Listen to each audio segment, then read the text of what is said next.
Magic realism novel की या उपन्यास की एक नवीनतम विधा है। इसका जन्म 1950 के दशक के पूर्वार्ध में हुआ था। मैजिक रियलिज्म के द्वारा वास्तविक तथ्यों को फैंटास्टिक ढंग से या बहुत ही अजीबो-गरीब ढंग से, बिजार ढंग से या बहुत ही बढ़ा चढ़ा करके और उसमें सुपर नेचुरल अतिमानवीय चीज़ों का उपयोग करके या उसमें विचित्र चीज़ों का उपयोग करके, ढंगों का उपयोग करके उसे बताया जाता है। उसमें ये जो मैजिकल तत्व, जादुई तत्व या जो विचित्र चीज़ें या जो सुपर नेचुरल चीज़ें डाली जाती हैं, उनका उद्देश्य होता है कि जो वास्तविकता है, जो रियलिटी है, वो ज़्यादा उभर कर आए। इस तरह जो मैजिक रियलिज्म है, उसका उद्देश्य उसे विश्वसनीय बनाना होता है और उसका एक विश्वसनीय चित्रण होता है, न कि वो कोई फैंटास्टिक या रोमांटिक ढंग की नावल होती है।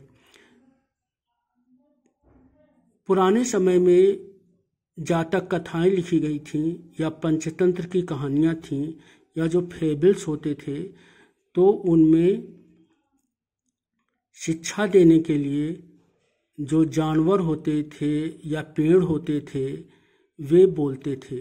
उसमें बहुत सारी सुपर नेचुरल घटनाएं होती थीं जो कि अविश्वसनीय लगती थीं, लेकिन उनका उद्देश्य एक शिक्षा देना होता था और वो शिक्षा विश्वसनीय हुआ करती थी। मैजिक रियलिज्म उसी परंपरा को आगे बढ़ाता है, लेकिन इसमें एक फैंटास्टिकल जो फैक्ट्स हैं उनको जोड़ दिया जाता है। यानी एक फेबुलस होता है, उसके साथ साथ फैंटास्टिकल होता है, लेकिन रियलाइबल होता है। भारतीय मूल के या भारतीय उपमहाद्वीप के मूल के प्रसिद्ध लेखक सलमान रश्दी ने अपने नॉवेल, जिसे बुकर्स ऑफ बुकर मिला है, मिडनाइट्स चिल्ड्रन तथा सैटेनिक वर्सेज में मैजिक रियलिज्म का उपयोग किया है। देखते हैं कि मैजिक रियलिज्म का अन्य किन लोगों ने उपयोग किया है। तो गुंटर ग्रास का पिंड्रम है, द पिंड्रम, मिलान कुंदेरा का है, और गैब्रियल ग्रेसिया मार्केज का 100 ईयर्स ऑफ सॉलिट्यूड है। इस पर उन्हें नोबेल भी मिला था और इसे मैजिक रियलिज्म का बहुत ही ब्यूटीफुल या सुंदर उदाहरण माना जाता है। आइए हम मैजिक रियलिज्म का और विस्तार से अध्ययन करें। Magic realism a kind of modern fiction in which fabulous and fantastical events are included but reliable tone is maintained। यानी इसमें क्या है, फैंटास्टिकल और fabulous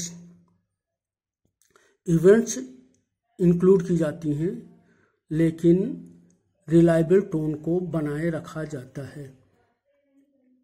The fantastic attributes given to characters in such novels, Leviathan, flight, telepathy, telekinesis, are adopted। तो इसमें जो है, ये जो मैजिक प्रोड्यूस करना हुआ, मैजिक पैदा करना हुआ, इसके लिए लेवियाथन यानी बहुत विशालकाय समुद्री जीव, फ्लाइट, टेलीपैथी, टेलीकाइनेसिस, ऐसी चीज़ों का उपयोग किया जाता है। टेलीपैथी मतलब ये होता है कि यदि आप किसी के बहुत ही नज़दीक हैं तो दूर से ही उसकी खुशी या उसके दुख की संवेदनाओं को महसूस किया जाए, इसे टेलीपैथी कहते हैं। जो लोग बहुत क्लोज होते हैं वे एक दूसरे की संवेदनाओं को पास न हो करके दूर होने पर भी महसूस कर लेते हैं। तो टेलीपैथी का इसमें उपयोग किया जाता है। Examples: Miguel Angel Asturias, Alejo Carpentier, Gabriel Garcia Marquez, Gunter Grass, Milan Kundera, Salman Rushdie and Angela Carter. Gabriel Garcia Marquez का 100 ईयर्स ऑफ सॉलिट्यूड एक नॉवेल है, नोबेल प्राइज विनर नॉवेल है, और 100 years of solitude. Gunter Grass का the Tin Drum है 1959, ये भी प्रसिद्ध नॉवेल है और गुंटर ग्रास को भी नोबेल मिला हुआ है। मिलान कुंदेरा का the book of laughter and forgetting 1979, Milan Kundera the book of laughter and forgetting 1979। Salman Rushdie का midnight children 1981, the Satanic Verses 1988, और एंजेला कार्टर का nights at the circus 1984, nights at the circus 1984, Angela Carter. अब देखते हैं कि midnight children में कौन कौन से तत्व हैं जो उसे रियलिस्टिक या उसमें मैजिक रियलिज्म को उत्पन्न करते हैं। तो मिडनाइट चिल्ड्रन 1981 में पब्लिश हुआ था। ये रश्दी का प्रसिद्ध नावल है और इस पर उनको बुकर साहब बुकर मिला हुआ था। मिडनाइट चिल्ड्रन का जो प्रोटेगनिस्ट है, का जो नायक है, वो सलीम सिनाई है। और जब 15 अगस्त 1947 की अर्धरात्रि को पंडित जवाहरलाल नेहरू भाग्य के साथ अभिसार करने के यानी ट्रस्ट विद डेस्टिनी वाला प्रसिद्ध भाषण दे रहे थे, उसी समय जो बच्चे पैदा हुए थे भारत के विभिन्न अस्पतालों में, उनको मिडनाइट चिल्ड्रन कहा गया, क्योंकि अर्धरात्रि में भारत को स्वतंत्रता मिली और अर्धरात्रि में ही उसी समय वो बच्चे पैदा हुए। तो उसमें एक सलीम सिनाई पैदा होते हैं जो कि इस नावल के प्रोटैगनिस्ट हैं। शिवा जो सलीम सिनाई का फायल है या उसका प्रतिद्वंदी सा है। पार्वती, ऐसे बहुत सारे बच्चे पैदा होते हैं, तो इनको मिडनाइट चिल्ड्रन कहा जाता है। Midnight children, Saleem Sinai, Shiva, Parvati, the children born on 8 midnight August 15, 1947। अब इसमें मैजिकल नरेटिव्स क्या है, तो एक तो राम सेठ के द्वारा की गई प्रोफेसी है। तो राम सेठ जो हैं वो बहुत ही रिडिल जैसी, पहेलियों जैसी प्रोफेसी करते हैं, बहुत ही मज़ेदार भविष्यवाणियाँ करते हैं और वे पहेलियों जैसी होती हैं और वे भविष्यवाणियाँ पूरी होती दिखाई पड़ती हैं। तो वे नावल में बहुत इंटरेस्ट क्रिएट करती हैं। वास्तव में एक दंगा होता है, तो जो सलीम सिनाई की जो मम्मी हैं अमीना सिनाई, तो वे एक बाइस्कोप दिखाने वाला आता है और उस बाइस्कोप दिखाने वाले को जो दंगे से वो बचाती हैं, और फिर उस बाइस्कोप दिखाने वाले के साथ वो एक भविष्यवक्ता है राम सेठ, उसके पास जाती हैं और वो विचित्र विचित्र भविष्यवाणी करता है। जो सलीम सिनाई होता है उसका जो बर्थ होता है, तो वो भी बहुत ही उसमें विचित्र घटना होती है। उसमें जो नर्स होती है वो अपनी प्रेमी के कम्युनिस्ट विचारधारा के हिसाब से, वो जो उस समय बच्चे पैदा हुए थे, तो धनी घर के बच्चे को और गरीब घर के बच्चे को बदल देती है। तो उसमें बड़ा विचित्र एक घटना होती है कि जो हिंदू बच्चा होता है वो मुस्लिम घर में चला जाता है, जो मुस्लिम बच्चा होता है वो हिंदू घर में चला आता है। तो बड़ा विचित्र सा होता है। लेकिन उस समय सलीम चिनाई को टाइफाइड बुखार हो जाता है। इसके दादा जो डॉक्टर अजीज हैं, बर्लिन के पढ़े हुए हैं, वो भी उसे नहीं ठीक कर पाते हैं और अंत में एक कोबरा के जहर से एक पर्सन होता है, उससे इसका टाइफाइड ठीक कर देता है। तो ये भी एक मैजिक रियलिज्म है। Diluted poison of snake cures the typhoid of Salim, the poison of king cobra saves baby's life.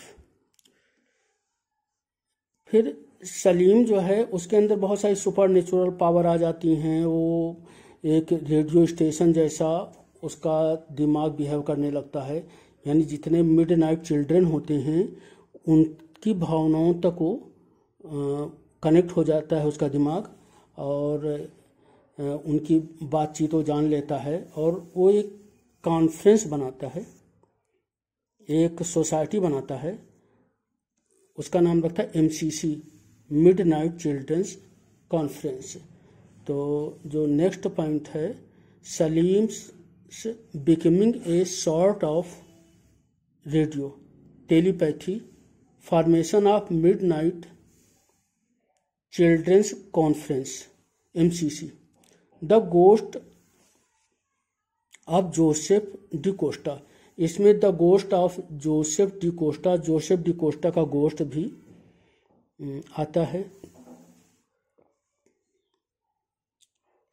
Adam Aziz seize God, आदम अजीज को गॉड दिखाई पड़ता है।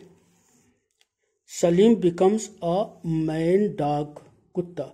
तो इसमें जो है सुंदरबन का घटना आती है और सलीम जो है उसकी स्मृति खत्म हो जाती है, लेकिन उसकी जो घ्राण शक्ति है वो बहुत ज़्यादा विकसित हो जाती है और घ्राण स्मृति विकसित हो जाती है, यानी स्मेलिंग मेमोरी जो है डेवलप हो जाती है।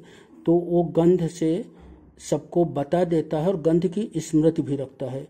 तो इवन यहाँ तक कि वो जो बांग्लादेश के शेख मुजीबुर रहमान होते हैं उनको भी वो गंध से पकड़ लेता है। तो एक वो पाकिस्तान जाता है, पाकिस्तान से वो फौज में भर्ती हो जाता है, तो वो कुत्ता पुलिस में भर्ती हो जाता है और कुत्ता पुलिस में भर्ती होकर के वो उस समय के पूर्वी बंगाल में, पूर्वी पाकिस्तान जो बंगाल है वहाँ पहुँचता है और वहाँ मुक्ति वाहिनी से वो उस लड़ाई में वो भाग लेता है और सुंदरबन में वो भटक जाता है। तो सुंदरबन का भी बहुत विशिष्ट वर्णन है।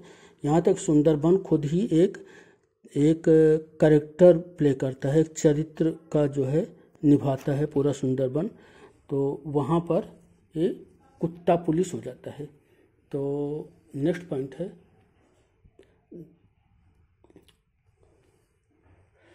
Salim becomes a man dog, कुत्ता। उसके बाद है इसमें रियलिस्टिक नरेटिव्स या फैक्ट्स क्या हैं। तो देखिए ये मैजिक रियलिज्म का महत्व तभी है जब उसमें रियलिज्म हो और मैजिक जो है वो रियलिज्म को उद्घाटित करे।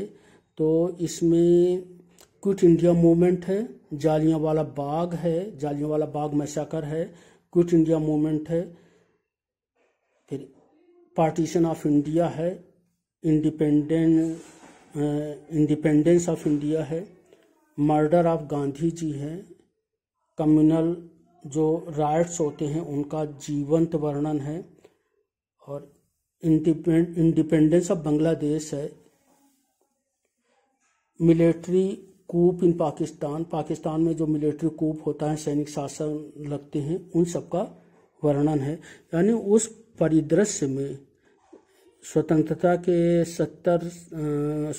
के बाद के इमरजेंसी तक की घटनाएं और स्वतंत्रता के पहले के जो मुस्लिम लीग है, मुस्लिम लीग का जो एक ढंग है कि कैसे वे सांप्रदायिकता भड़काते थे, या भारत में कैसे हिंदू मुस्लिम सांप्रदायिकता भड़कती थी, और इन सारी चीज़ों का जो उस समय के सुपरस्टिशंस थे, अंधविश्वास थे, जो मुस्लिमों में जो अति पर्दा प्रथा थी, तो पूरा परिदृश्य का वर्णन बहुत ही रुचिकर ढंग से एक औपन्यासिक ढंग से उस उपन्यास में किया गया है। और यही चीज़ें इस उपन्यास को खास बनाती हैं, जिसके कारण इसे बुकर प्राइज से इसको सम्मानित किया गया है।